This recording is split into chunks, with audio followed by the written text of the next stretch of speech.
في دنيا الكلمة والحكمة أنا واحد من الفرسان، مدادي من ندى الأغصان، أطيب جبهة السكة وأشيل الهم عن الإنسان، وأصلب عود شجر مايل وأتمايل مع الندبة، ودور أبحث عن الكلمة بشوق وبحب وبلهفة، بلحن شفايف الصدفة، بعمري ما أحس بالركبة، وطالق مهارتي وسابق خطاوي الريح، وزوادي وتر الماس، مفيش نشاز، ونغمة قلبي عربية صبا نهوان ويا حجاز، ومنها بينطلق ظل يحوش الصهد عن خل، وفي الأرض اللي أنا منها بمد الإيد بلا مواعيد عشان أحلم من النهدين عسل النيل، أطهر بيه مواويل، أورقه الأراضي البور، وأخبز لهفة المقهور من الكلماية سنبل، وتبقى اللقمة مغموسة في كفوف الناس بدمها لحن أغنيتي،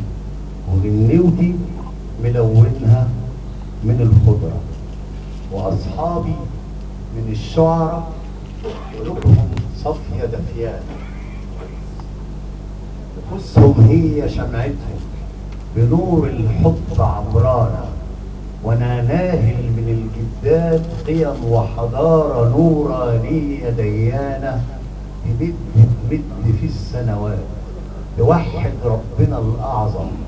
وتسقي بالزمن بلسم يخلد مميت الأموات، وفي دنيا الأدب والشعر والتنغيم تقابلنا أفاعي الحقد والتعتيم، هواها تبخ سكتنا بشوك تاني، وانا معرفش اني مبصش غير لقدامي، ضمير احلام وقلب دليل، بترحالي في ظلام الليل بقيت النجم، روحي تضيف القنديل،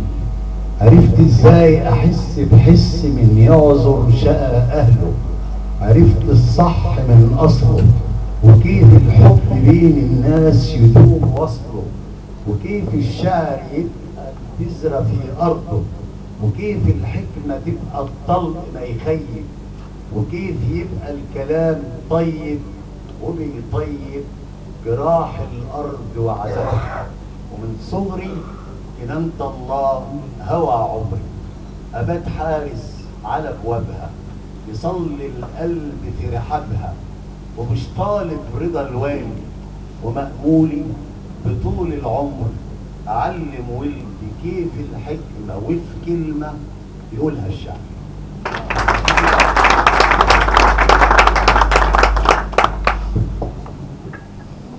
شكرا للشاعر الكبير أستاذ إبراهيم الباقي.